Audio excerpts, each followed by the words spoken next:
Hello everyone. Welcome back to our programming series. Today we are going to see about SkillRack daily challenge, that is, perfect squares from 1 to n.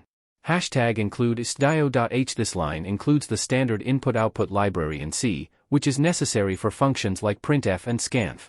Int main, this line marks the beginning of the main function, which is the entry point of every C program. Int n declares an integer variable n to store the input value, which represents the upper limit for finding perfect squares. Scanf, %d, and n, reads an integer from the standard input and stores it in the variable n. 4. Int I equals 1, I asterisk I equals n, I++. This is a for loop that initializes a variable I to 1, continues as long as the square of I is less than or equal to n, and increments I in each iteration. Printf, %d, I asterisk I, prints the square of I followed by a space. This line is inside the loop, so it prints each perfect square within the specified range. I hope this explanation helps. If you have any further questions, feel free to ask in the comment section.